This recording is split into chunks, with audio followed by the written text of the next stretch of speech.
Assalamualaikum. Malam. Vicky, mari Ya. silakan masuk. Permisi ya Bu. Ya, mari silakan duduk. Gimana kabar kamu, Fit? Alhamdulillah baik Bu. Sehat-sehat kan keluargamu? Iya sehat. Kalau Ibu sendiri? Alhamdulillah, ibu juga lagi sehat sekeluarga. Kamu dari mana tadi? Dari les terus mampir ke sini. Kira-kira ada perlu apa ya menemui ibu pada hari ini? Jadi gini, saya tuh punya guru karena gurunya tuh kalau waktu ngajar tuh nggak enak gitu. Kayak pembelajarannya tuh boring, terus tugasnya banyak, tapi kalau ngejelasinnya itu dikit. Jadi kan apa yang dijelasin tuh nggak sesuai sama tugasnya, bobotnya kayak gitu. Vicky ini sudah pernah melakukan proses konseling apa belum? Belum. Jadi Vicky kesini konseling ke ibu atau hanya bercerita nih? Konseling sih. Ibu jelaskan terlebih dahulu ya konseling itu apa. Jadi konseling itu adalah proses pemberian bantuan tenaga profesional kepada konseling. Di sini ibu sebagai konselor dan kamu sebagai konseling. Di mana konseling ini untuk menyelesaikan masalahnya sendiri, dan konselor di sini cuma membantu konseling mengembangkan potensi diri yang diberi konseling.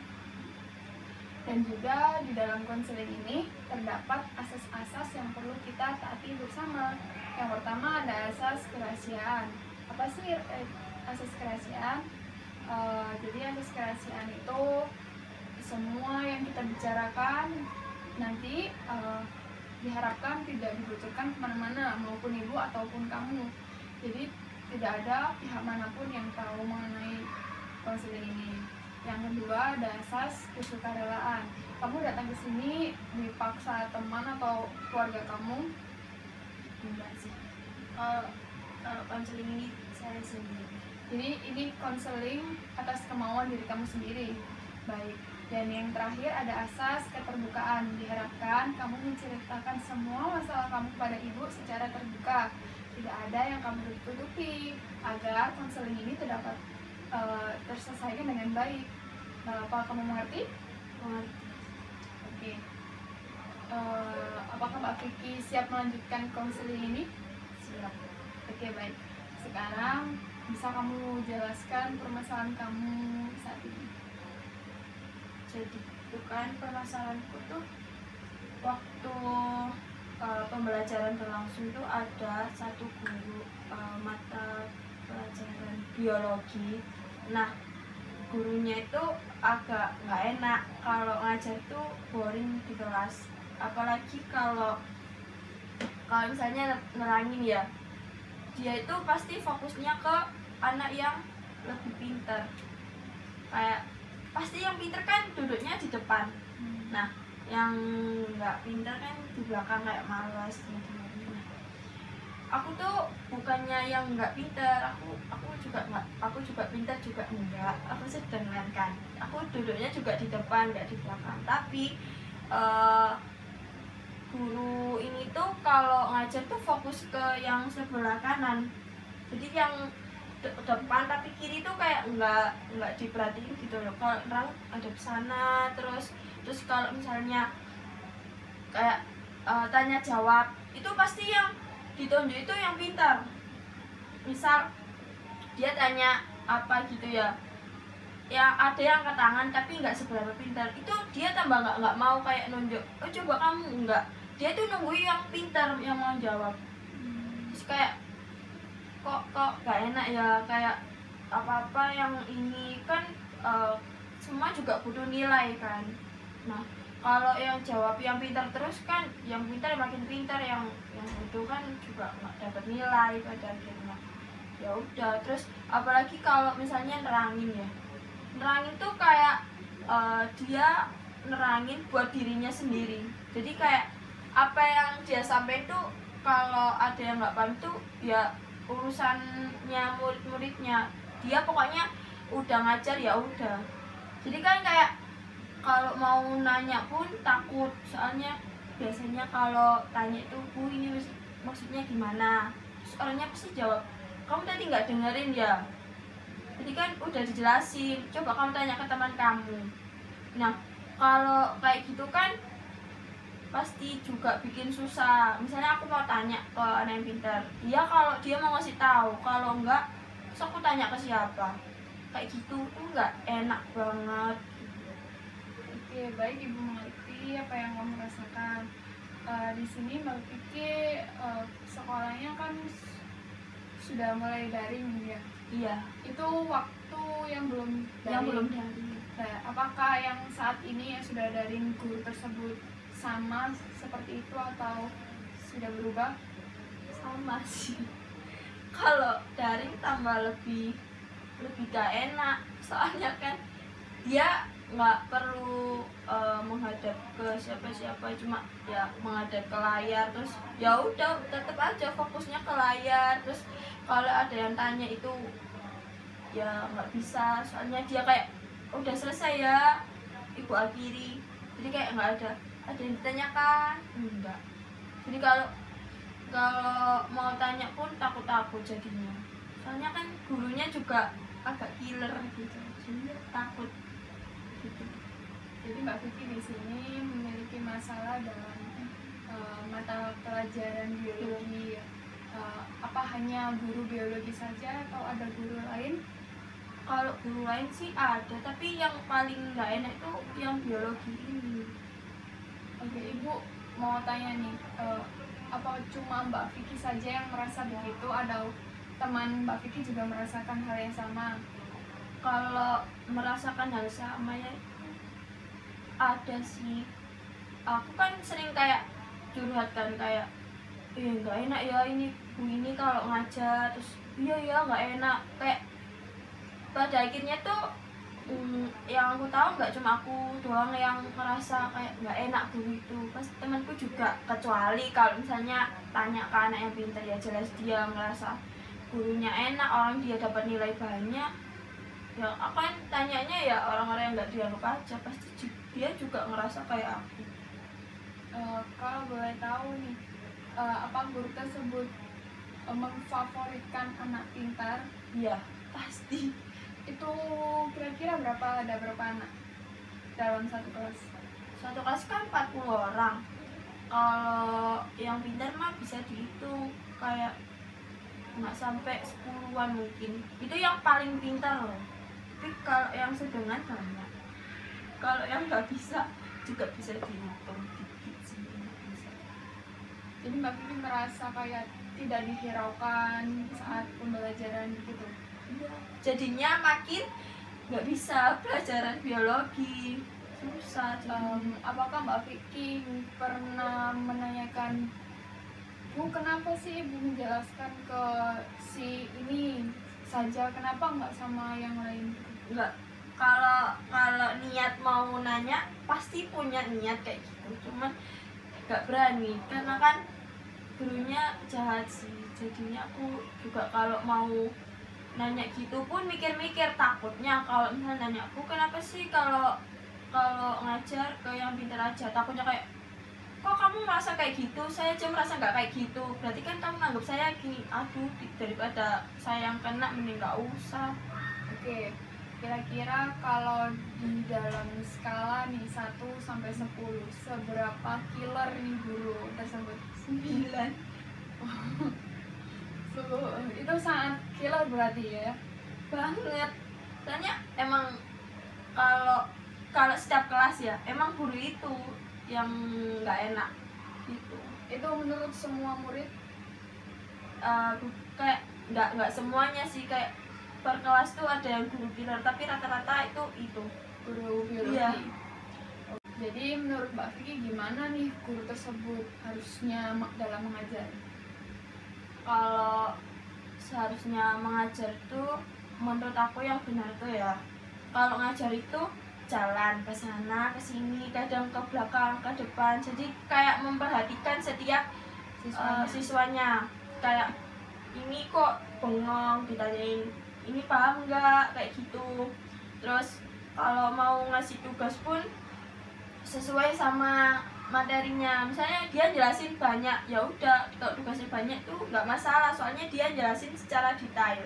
Nah kalau dia nggak jelasin secara detail, ya jangan ngasih tugas yang banyak, yang susah kayak gitu. Jadi kan nggak sesuai sama apa yang diajarkan kan. Nah kalau menurut itu kalau bisa jangan, nanti kalau duduk jangan yang pinter aja yang di depan, kalau bisa di rolling, jadinya yang nggak bisa ketemu sama yang pintar. Jadi kalau mau fokus ke yang pinter kan nggak mungkin pinter aja, pasti ada yang nggak bisa kan. Nah dari situ kan nanti yang nggak bisa lama-lama jadi bisa kayak gitu.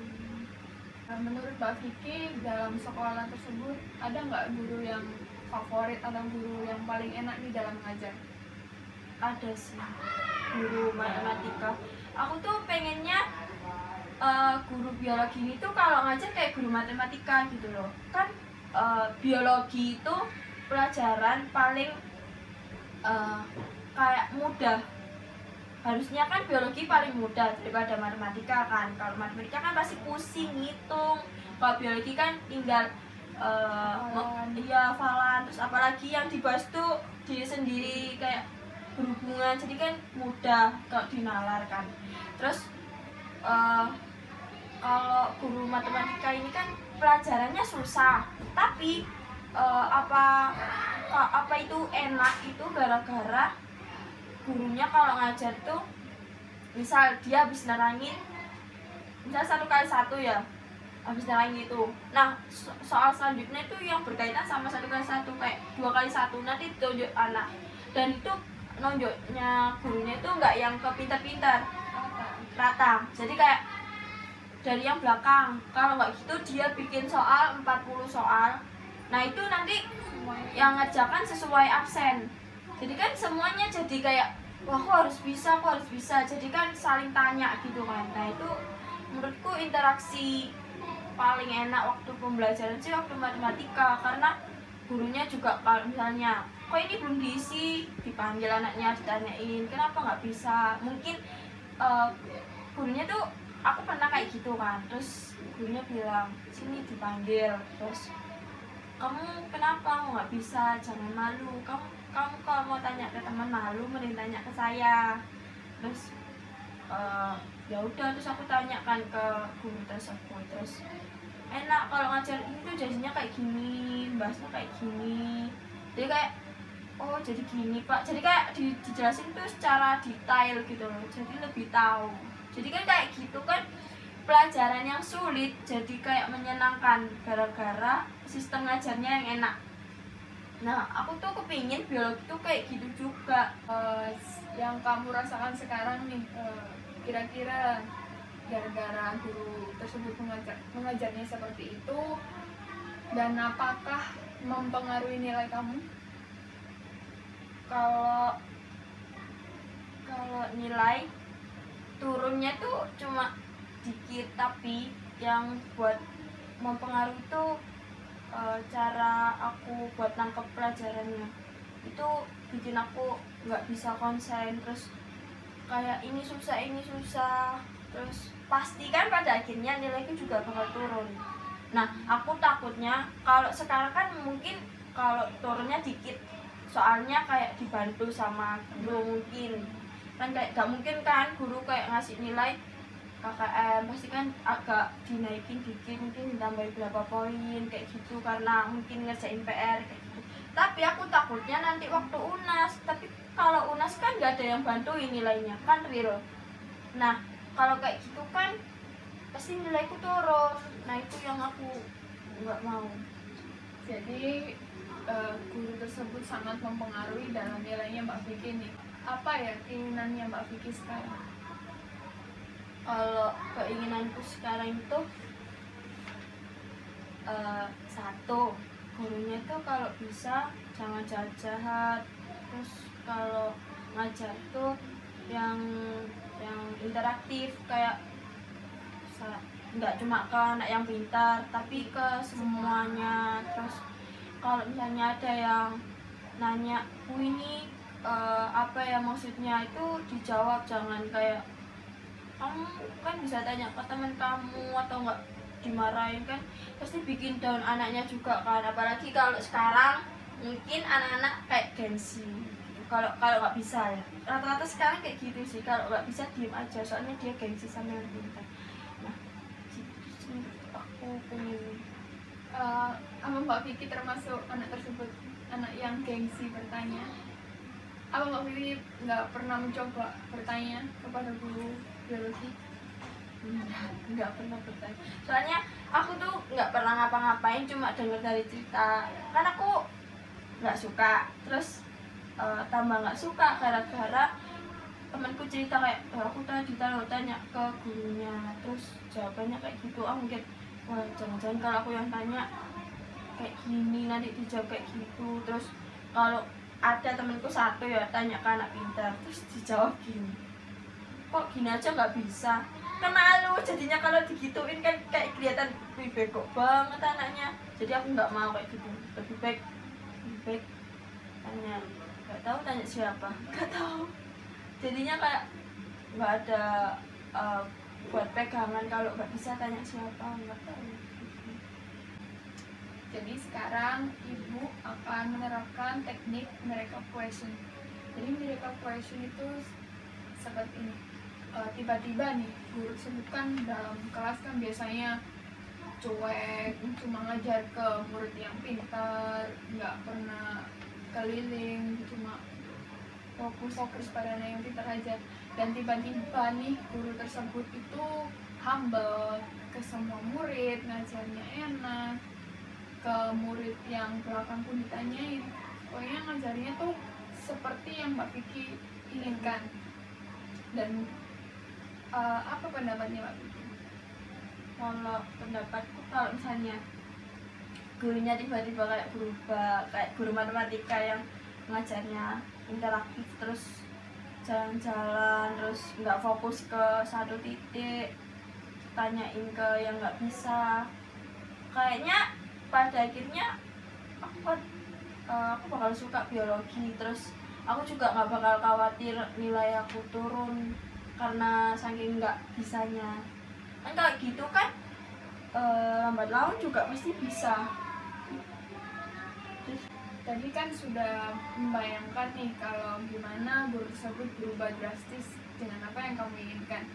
Dan misalnya nih kalau memang gurunya nggak berubah dan wataknya memang seperti itu, kira-kira Mbak Vicky emang terpacu pada guru tersebut saja atau ada usaha lain untuk mendapatkan nilai yang bagus? Kalau saya sih ya, saya kalau nggak bisa, saya biasanya lihat ke internet. Jadi kayak kadang baca buku, terus kadang lihat tutor di YouTube. Kan di YouTube juga ada pembelajaran kan. Nah kalau nggak gitu juga saya ikut les, bimbingan kayak gitu. Jadi meskipun yang di dalam kelas waktu sekolah itu nggak enak, tapi setidaknya aku sedikit paham dari luar wilayah kayak gitu. Baik, sekarang Mbak Vicky kan sudah mengerti nih jika memang watak seseorang tidak bisa dirubah sekejap saja kan, dan usaha Mbak Vicky kedepannya bisa menggunakan media internet sebagai referensi belajar. Jadi mulai sekarang kamu mencoba hal-hal yang baru dan jangan terpacu oleh guru biologi saja, kan masih ada guru-guru lain ataupun dari internet juga lebih luas materi yang kamu dapatkan. Mungkin sampai sini apa yang perlu ditanyakan kepada Ibu? Enggak sih, mungkin abis ini aku akan coba buat kayak menambah referensi belajar lagi di internet, terus kan tanya guru-guru biologi yang lain, guru les. Oke, karena waktu kita terbatas dan Ibu harapkan pada pertemuan selanjutnya dengan hasil perkembangannya Mbak Vicky yang sudah lebih baik. Oke? Kalau itu saya permisi dulu ya. Makasih. Sama-sama, hati-hati di jalan. Ya.